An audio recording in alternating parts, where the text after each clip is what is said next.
قرآن تو کہتا ہے کہ تفرقے میں نہ پڑو، تو آپ اتنی جب جماعتیں بنا لیں گے اندر سے، اور پھر جب ہم دیکھتے ہیں کہ آپ نے جس طرح حدیث بیان کی ہے کہ 72 وہ جہنم میں جائیں گے اور ایک جنت میں جائے گا، ہر جماعت اور ہر فرقے کا یہ دعویٰ ہے کہ وہ جو ایک جنت میں جائے گا وہ ہم ہیں. اب اس میں کس طرح جو ہے وہ ہم دیکھ سکتے ہیں کہ کون جنتی ہے؟ پہلی بات جو آپ نے کی ہے، قرآن کہتا ہے کہ تفریقہ میں نہ پڑھو، بالکل ٹھیک ہے.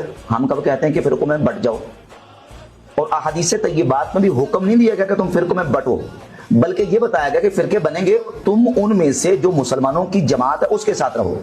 ایاکم الفرقہ علیکم بالجماعت و ایاکم الفرقہ، جماعت کے ساتھ تم نے رہنا، فرقوں سے تم نے بچنا ہے.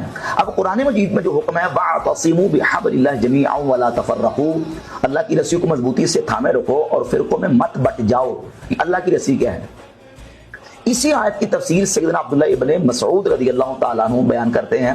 تفسیر الطبری میں امام ابو جعفر محمد بن جریر الطبری یہ تفسیر لکھا ہے. آپ فرماتے ہیں کہ حبل اللہ سے مراد الجماعہ، جماعت ہے، مسلمانوں کی جماعت. اور جامع ترمذی کی 2165 نمبر حدیث میں نبی پاک علیہ السلام کا فرمانا ہے علیکم بالجماعت و ایاکم الفرقہ، فرقوں کے مقابلے میں جماعت کا ذکر ہے. تو ہم کب کہتے ہیں کہ ان فرقوں میں بٹو؟ ہم کہتے ہیں جماعت کے ساتھ. حبل اللہ جماعت ہے، مسلمانوں کی جو جماعت ہے اس کے ساتھ لگے رہو، اور وہ اللہ کے حضور کرم سے اہل السنہ والجماعہ. قرآن کی مخالفت وہ کرتے ہیں کہ جو جماعت کو چھوڑ کے فرقوں میں بٹ جائے. آپ شورٹی کے ساتھ کہہ سکتے ہیں کہ جو وہ 73واں جو جنت میں جائے گا وہ وہی ہے جس پہ آپ ہیں؟ الحمدللہ رب العالمین.